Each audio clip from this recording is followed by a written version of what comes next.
The Galactic Council convened in a vast chamber filled with representatives from hundreds of species, each more bizarre than the last. Today's agenda was dire.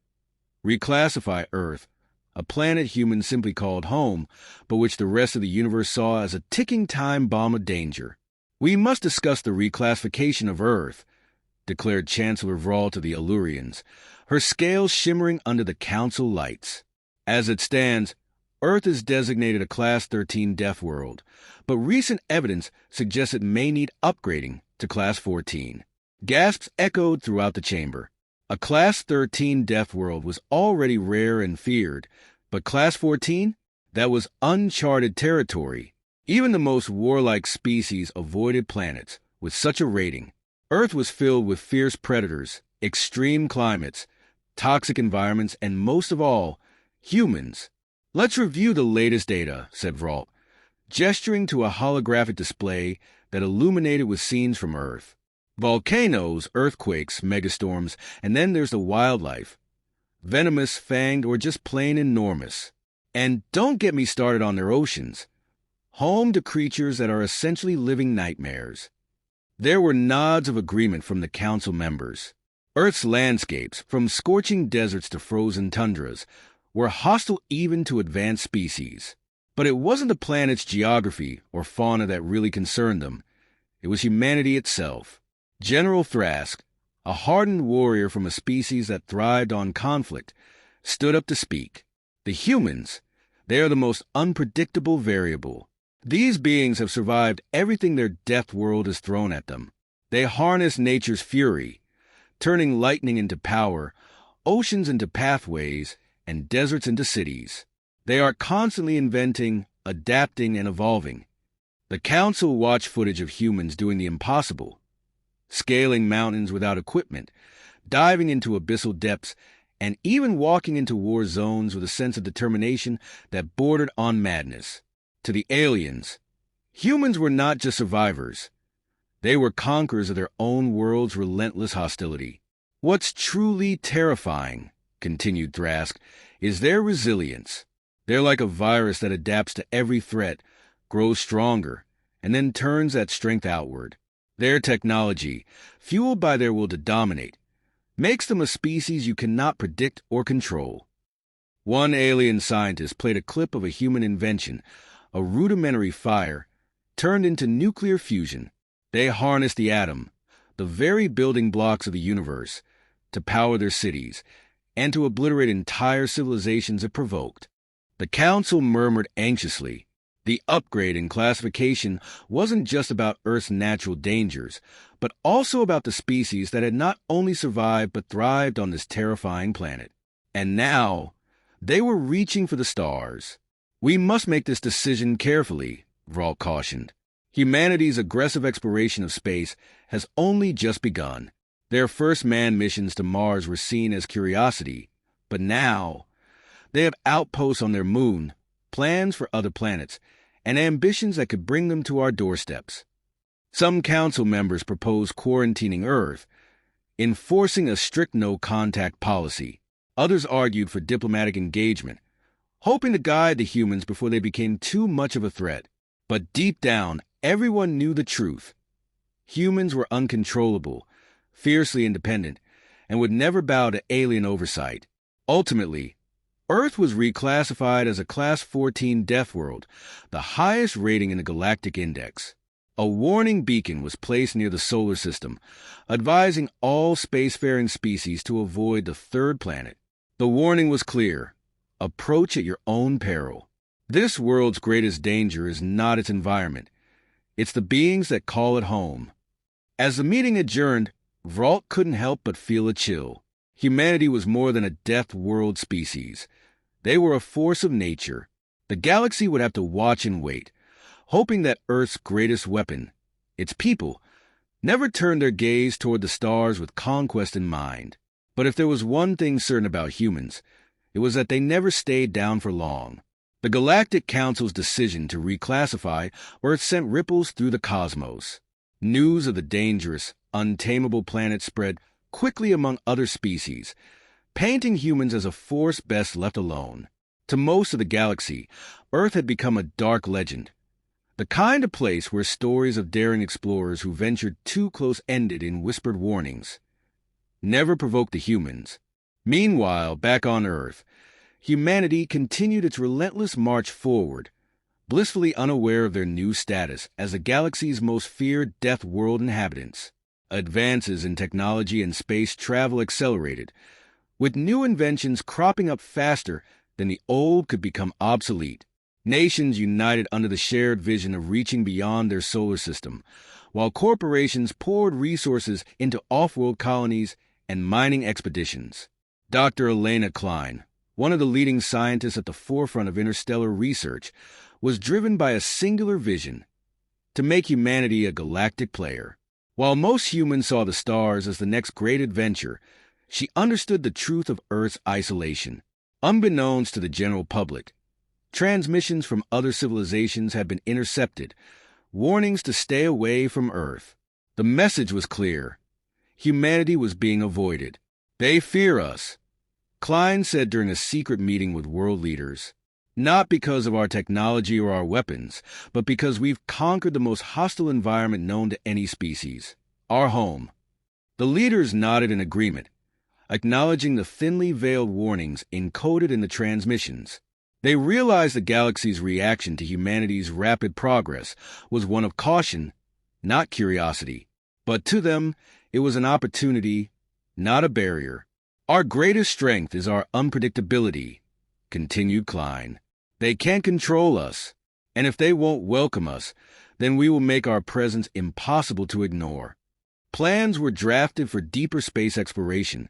Humanity's next mission was to send crewed vessels beyond the solar system, to knock on the doors of those who feared them. For the first time, humanity would be the intruders, not the victims of alien contact. Captain Roy Harris, a decorated war hero and the commander of Earth's first deep space exploratory vessel, was chosen to lead the mission. His task was simple yet profound: to make contact, whether the galaxy wanted it or not. As the ship prepared for launch, millions watched in awe, pride swelling in their chests. The galaxy braced itself as Earth's explorers pierced the vast unknown, fully prepared for whatever awaited them. To many species, humanity's defiance of the warnings felt like a declaration. The humans were no longer content with their small corner of the universe. The universe would soon discover that you can't keep a death worlder down. For every hostile environment that lay ahead, every alien species that sought to keep them at bay, humanity had one response: challenge accepted. And as the first human ship entered the territory of a new star system, its message was clear. Earth was no longer just a planet of danger. It was a force of nature, and its people were ready to take on the galaxy, one bold step at a time. The true test was just beginning, and no one, alien or otherwise, was prepared for what came next. As Earth's explorers pushed further into the galaxy, the crew of Captain Roy Harris's vessel faced the unknown with a mix of caution and boldness. Each new star system presented challenges. Some worlds were barren and hostile, others teeming with life forms that viewed humans with a mix of curiosity and trepidation. The crew encountered abandoned alien outposts filled with technology that defied human understanding, clues to civilizations that had risen and fallen long before humanity's first fire was kindled. In these ruins, they found evidence of past conflicts that hinted at the dangers lurking in the far reaches of space. Captain Harris and his team knew they were not alone, and every discovery reinforced the need for caution and resilience. Back on Earth, the public followed the mission's progress through regular updates, riveted by each new discovery. Humanity's achievements became a source of pride, and for the first time, Earth felt like a unified front against the vast, unknown universe. The narrative shifted from one of caution to one of opportunity, and people began to see themselves not as inhabitants of a dangerous world, but as the brave explorers of a larger, untamed cosmos. But with each new encounter, the warnings from the Galactic Council became more urgent. The other species were watching, and they were not impressed by humanity's audacity. They saw Earth's expansion as a threat to the fragile balance of power that had been maintained for millennia. Secret alliances formed, and discussions about how to deal with the Death Worlders became a priority. In one critical encounter, Captain Harris's team stumbled upon an advanced alien race, the Zyrex, known for their technological prowess and ruthless efficiency. The Zyrex viewed humanity as an emerging threat that needed to be contained. The diplomatic exchange was tense, with the Zyrex warning Captain Harris that humans were overstepping their place in the galactic order. But Harris, embodying the defiant spirit of Earth, responded with a challenge of his own. Humanity would not be deterred by fear. The standoff with the Zyrex became a turning point. The message was clear. Humanity was here to stay, and no amount of intimidation would push them back. The Zyrex, taken aback by the humans' boldness, withdrew, but the encounter signaled a shift in galactic dynamics. Earth was no longer just a rogue planet, but a player on the interstellar stage, unafraid to stand up to the powers that sought to control it. As Earth's reach continued to expand, the galaxy watched in both awe and apprehension. Humanity's journey from a dangerous death world to a formidable galactic presence was only beginning. They had proven that they were not just survivors of a harsh planet. They were conquerors of the stars. And no matter what dangers lay ahead, one truth had become undeniable. The universe would never be the same now that humans were a part of it. With every new mission, humanity's legacy grew, and the galaxy had no choice but to adapt to the unstoppable force that was Earth. For the Death Worlders had come, and they were here to rewrite the stars. As Earth's presence in the galaxy solidified, humanity's reputation as Death Worlders continued to both inspire and intimidate. The tales of Earth's harsh conditions and the resilience of its people became legends whispered among alien races, serving as both a warning and a challenge. Diplomatic channels opened wider as other species, once wary of human unpredictability, began to recognize the potential benefits of alliances. The Galactic Council, once staunchly opposed to Earth's expanding influence, gradually shifted its stance. Instead of attempting to contain humanity, they sought to bring Earth into the fold, negotiating treaties and trade agreements that acknowledge humans as equal partners.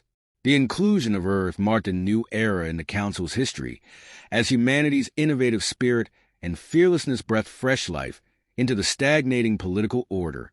Meanwhile, on Earth, the sense of unity and purpose reached unprecedented levels. Space exploration became a global endeavor, with nations collaborating on projects that once seemed impossible. Humanity's sights were set not just on survival, but on thriving among the stars. Advanced spacecraft, now equipped with both human ingenuity and alien technology, pushed the boundaries of known space. But as humanity's reach grew, so did the challenges. New threats emerged from the darkest corners of the galaxy. Ancient, powerful entities that viewed all sentient life as a nuisance. Yet, humanity faced these challenges head-on, bolstered by their allies and their unbreakable spirit. The lessons learned on their own death world were the very things that made them formidable in the farthest reaches of space. In the end, Earth's legacy was not just about survival or strength, but about the indomitable will to explore, adapt, and connect.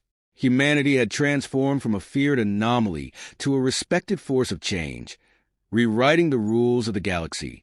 As they looked up at the stars, they knew their story was far from over. The universe was vast, filled with uncharted dangers and endless possibilities, but humanity was ready to face it all, one step at a time. For the Death Worlders of Earth, there were no limits, only new frontiers to conquer.